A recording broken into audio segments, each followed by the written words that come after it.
Bismillahirrahmanirrahim. Assalamualaikum warahmatullahi wabarakatuh. Perkenalkan kami dari kelompok 1 yang beranggotakan Septiana, Husna, Rafia Setiawati, Raudatul Jannah, dan Rahmat Fadilah akan menyampaikan materi pengantar ilmu akuntansi yang berjudul Siklus Akuntansi, Laporan Keuangan, Definisi, Asumsi Dasar, dan Bentuknya. Langsung saja kita ke pembahasan, yaitu yang pertama definisi siklus akuntansi, yang kedua asumsi dasar, dan yang ketiga laporan keuangan. Pengertian siklus akuntansi. Siklus akuntansi adalah proses penyusunan laporan keuangan yang dapat dipertanggungjawabkan dan diterima. Siklus akuntansi merupakan proses di mana aktivitas yang dimulai dari analisis dan pencatatan transaksi bisnis, serta berakhir dengan persiapan untuk aktivitas periode akuntansi selanjutnya melalui pembuatan jurnal penutup. Tahap siklus akuntansi. Proses akuntansi memiliki berbagai tahapan yang harus dilalui secara berurutan. Tujuan dalam siklus ini adalah memberikan suatu informasi akuntansi yang tepat sehingga dapat membantu dalam proses pengambilan keputusan untuk mencapai tujuan tersebut. Tahapan siklus akuntansi. 1. Identifikasi transaksi. Identifikasi setiap transaksi menjadi tahapan pertama dalam siklus ini. Kegiatan identifikasi ini harus dilakukan secara tepat oleh akuntan yang bisa dilakukan dengan cara melakukan pencatatan setiap transaksi yang terjadi. Bukti transaksi ini bisa berupa kwitansi, faktur, nota, atau bukti lainnya yang dianggap sah dalam dunia akuntansi. Oleh sebab itu, setiap transaksi akuntansi sebaiknya menggunakan bukti transaksi yang sehingga bisa dicatat dan diidentifikasi oleh akuntan, terutama transaksi yang berkaitan dengan perubahan kondisi keuangan perusahaan. 2. Analisis transaksi. Setelah tahapan identifikasi, akuntan kemudian harus melakukan analisis terhadap transaksi tersebut tentang pengaruhnya terhadap kondisi keuangan perusahaan. Sistem pencatatan akuntansi dalam perusahaan selalu menggunakan double entry system. Artinya, setiap transaksi akuntansi yang terjadi akan memberikan pengaruh pada posisi keuangan di debit dan kredit dan harus dalam jumlah yang sama besarnya. 3. Pencatatan transaksi dalam jurnal. Setelah akuntansi melakukan analisis transaksi, maka tahapan selanjutnya adalah dengan mencatat semua transaksi ke dalam sebuah jurnal keuangan. Dalam ilmu akuntansi, jurnal diartikan sebagai sebuah catatan kronologis selama satu periode tentang transaksi-transaksi yang terjadi.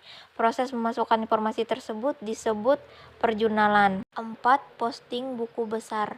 Setelah dicatatkan ke dalam sebuah jurnal, akuntansi kemudian memindahkan semua transaksi ke dalam buku besar. Secara umum, buku besar dapat diartikan sebagai kumpulan rekening pembukuan yang berisikan informasi aktiva tertentu yang dicatat dalam satu periode. Dalam sebuah perusahaan dipastikan memiliki berbagai daftar rekening buku besar. Masing-masing rekening yang ada dalam buku besar tersebut diberi nomor-nomor kode tertentu. Tujuannya adalah memudahkan ketika proses identifikasi dalam jurnal tersebut. 5. Menyusun neraca saldo dan jurnal penyesuaian. Tahapan selanjutnya dalam siklus akuntansi yang dilakukan oleh seorang akuntan adalah menyusun neraca saldo dan jurnal penyesuaian. Neraca saldo berisikan daftar saldo dari masing-masing rekening pada buku besar pada periode tertentu. Dalam menuliskan neraca saldo, saldo yang terdapat dalam buku besar disatukan dan harus dalam kondisi sama jumlahnya. Bila dalam suatu kondisi ternyata terdapat transaksi yang belum tercatat atau ditemukan ada kesalahan dalam neraca saldo, maka akuntan wajib untuk melakukan pencatatan dalam jurnal penyesuaian. 6. Penyusunan neraca saldo, penyesuaian, dan laporan keuangan. Tahapan berikutnya dalam siklus akuntansi adalah penyusunan neraca saldo, penyesuaian, dan laporan keuangan. Neraca saldo penyesuaian dibuat dengan berdasarkan pada buku neraca saldo yang sudah dibuat sebelumnya, dengan memperhatikan jurnal penyesuaian. Saldo-saldo tersebut terbagi ke dalam kelompok aktiva dan pasiva sesuai dengan statusnya. Kemudian disusun hingga jumlah saldo keduanya sama besar. Yang perlu diperhatikan dalam penyusunan neraca saldo penyesuaian ini adalah jumlah saldo pada aktiva maupun pasiva berjumlah sama besar. Dalam laporan keuangan disusun beberapa laporan seperti laporan laba rugi, laporan perubahan modal, laporan arus kas, dan neraca yang menghitung likuiditas, solvensi, dan fleksibilitas. Selanjutnya, akuntan masuk ke dalam tahapan terakhir yakni pembuatan jurnal penutup. Tahapan terakhir dalam siklus ini adalah penyusunan jurnal penutup oleh seorang akuntan. Jurnal penutup ini disusun pada akhir periode akuntansi dengan cara menutup rekening nominal atau rekening laba rugi. Untuk menutup kedua rekening tersebut, caranya bisa dengan membuat nihil nilai rekening tersebut. Setelah itu, laporan keuangan. Laporan keuangan adalah catatan informasi keuangan suatu perusahaan pada suatu periode akuntansi yang dapat digunakan untuk menggambarkan kinerja perusahaan tersebut. Laporan keuangan adalah bagian dari proses pelaporan keuangan. Laporan keuangan merupakan sebuah catatan informasi keuangan suatu perusahaan dalam satu periode tertentu yang dapat digunakan untuk menggambarkan situasi kinerja perusahaan tersebut. Mudahnya, laporan keuangan adalah dokumen penting berisi catatan keuangan perusahaan baik transaksi maupun kas. Pembuatan laporan keuangan dilakukan dalam periode tertentu. Biasanya perusahaan membuat laporan keuangan ketika periode akuntansi perusahaan mereka memasuki akhir. Periode akuntansi ini ditentukan oleh perusahaan masing-masing. Ada yang dilakukan setiap akhir tahun, ada juga yang dilakukan dalam beberapa bulan sekali. Kebijakan perusahaan tentang periode akuntansi ini berbeda satu sama lain. Yang paling penting dari laporan keuangan adalah semua transaksi dicatat dengan akurat sehingga laporan keuangan memiliki perhitungan yang tepat. Karena keuntungan perusahaan, kerugian, bahkan pembayaran pajak bergantung dengan laporan keuangan. Jenis-jenis laporan keuangan yang pertama adalah laporan laba rugi, yaitu laporan finansial perusahaan yang dibuat oleh bisnis untuk mengetahui pengeluaran dan pemasukan bisnis secara mendetail. Isi dari laporan ini ialah data-data pendapatan sekaligus beban yang ditanggung oleh perusahaan. Yang kedua, laporan arus kas, yaitu dapat diartikan sebagai catatan keuangan yang berisi informasi tentang pemasukan dan pengeluaran dalam satu periode. Yang ketiga, laporan perubahan modal, yaitu salah satu jenis laporan keuangan yang penting terutama untuk perusahaan publik. Tujuan pembuatannya adalah agar perusahaan dapat menggambarkan peningkatan maupun penurunan dari aktiva bersih dalam periode tertentu dengan prinsip pengukuran tertentu untuk dianut. Yang keempat yaitu laporan neraca, yaitu laporan yang biasanya terdapat beberapa informasi mengenai akun-akun aktiva serta hal-hal yang menjadi kewajiban perusahaan dalam satu periode. Dalam penerapannya, laporan neraca terdapat dua macam, yaitu bentuk stafel atau vertikal serta bentuk kontrol atau horizontal. Yang terakhir, catatan atas laporan keuangan yang mengacu pada informasi tambahan yang membantu menjelaskan bagaimana perusahaan sampai pada angka laporan keuangannya. Catatan ini juga membantu menjelaskan penyimpangan atau anggapan inkonsistensi dalam metodologi akun tahun ke tahun. Fungsi laporan keuangan untuk bisnis ada 3. Yang pertama, untuk menilai kondisi usaha. Yang kedua, sebagai bahan evaluasi. Dan yang ketiga, bentuk pertanggungjawaban perusahaan. Jenis dan bentuk laporan keuangan berikut merupakan jenis laporan keuangan yang biasa digunakan. Laporan laba rugi atau income statement. Laporan laba rugi merupakan laporan yang berisi informasi mengenai pendapatan dan biaya perusahaan selama periode tertentu.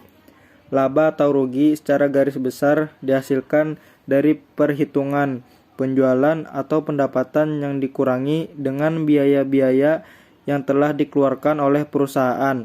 Beberapa kegunaan laporan laba rugi yaitu menilai keberhasilan operasi perusahaan dan efisiensi manajemen dalam mengelola perusahaan, bahan pertimbangan dalam mengambil keputusan terkait penggajian dan pengupahan, membuat kebijakan investasi, dan lainnya. Sebagainya, terdapat beberapa bentuk laporan laba rugi antara lain bentuk 1 tahap atau single step.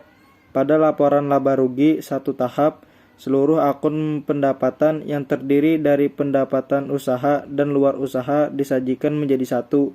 Laporan bagian atas kemudian bagian bawah terdiri dari seluruh akun biaya baik biaya usaha maupun luar usaha. Pengertian asumsi dasar. Apa itu asumsi dasar akuntansi? Pembukaan usaha atau laporan keuangan yang valid dan akurat adalah hasil kerja keras para akuntan yang sudah memenuhi dan menjalankan asumsi dasar akuntansi dengan baik dan benar, serta berstruktur. Pada dasarnya, laporan keuangan tidak hanya bermanfaat bagi calon investor dalam menilai kinerja dan kondisi perusahaan secara objektif, tetapi juga bagi perusahaan itu sendiri, yaitu sebagai bahan evaluasi dan proyeksi pengembangan usaha di masa mendatang, serta sebagai data pendukung dalam setiap pengambilan kebijakan perusahaan. Asumsi dasar akuntansi adalah tentang bagaimana suatu pencatatan pembukuan bisnis diorganisasikan dan beroperasi. Hal ini adalah struktur dasar tentang bagaimana transaksi bisnis dicatat. Jika salah satu dari asumsi ini tidak benar, mungkin Anda perlu mengubah laporan keuangan yang dihasilkan oleh bisnis dan dilaporkan dalam laporan keuangannya. Untuk mendapatkan laporan keuangan yang valid dan akurat, penyusunan pembukaan usaha harus didasari oleh asumsi dasar akuntansi, yaitu menyangkut 10 asumsi berikut ini. 10 asumsi dasar akuntansi. Penyusunan pembukuan usaha harus didasari oleh asumsi dasar akuntansi, yaitu menyangkut 10 asumsi berikut. 1. Entitas ekonomi. Konsep ini menyatakan bahwa perusahaan adalah sebuah entitas mandiri atau suatu unit usaha yang berdiri sendiri, terpisah dari pemilik atau pemegang saham. 2. Kontinuitas usaha. Asumsi ini menyebutkan bahwa perusahaan akan abadi, artinya diharapkan tidak terjadi likuidasi di masa mendatang. 3. Satuan moneter. Maksudnya adalah semua transaksi usaha mesti memakai satuan uang tertentu sesuai dengan lokasi berdirinya perusahaan. 4. Periode akuntansi. Asumsi dasar akuntansi ini menunjukkan bahwa penilaian dan pelaporan keuangan perusahaan dilakukan pada periode waktu tertentu yang sudah ditetapkan. 5. Biaya historis. Prinsip ini mengharuskan Anda untuk mencatat semua biaya yang dikeluarkan untuk mendapatkan setiap barang atau jasa. 6. Akuntansi akrual. Intinya adalah pendapatan dan biaya dilaporkan pada saat kejadian. Misal, perusahaan sudah menganggap sebagai pendapatan jika ada pembelian barang atau jasa dari konsumen yang membayar dengan cara dicicil. 7. Pengakuan pendapatan. Asumsi dasar akuntansi lainnya yakni pengakuan pendapatan. Prinsip ini menyatakan bahwa pendapatan mesti diakui saat periode pendapatan terjadi. 8. Mempertemukan. Asumsi mempertemukan dalam akuntansi mengandung makna bahwa biaya yang dipertemukan dengan pendapat difungsikan untuk menentukan jumlah laba bersih setiap periode. 9. Konsisten. Konsisten menekankan bahwa laporan keuangan sebaiknya menggunakan metode dan prosedur yang sama dalam pencatatannya. Bila perusahaan Anda menerapkan sistem akrual, maka seterusnya itu yang dipakai dalam pembuatan laporan keuangan. 10. Pengungkapan penuh. Berdasarkan prinsip ini, maka produk akuntansi seperti laporan keuangan mesti memasukkan semua informasi yang memadai dan lengkap, tanpa ada yang disembunyikan. Sekian pemaparan materi dari kami, kurang lebihnya kami mohon maaf. Wassalamualaikum warahmatullahi wabarakatuh.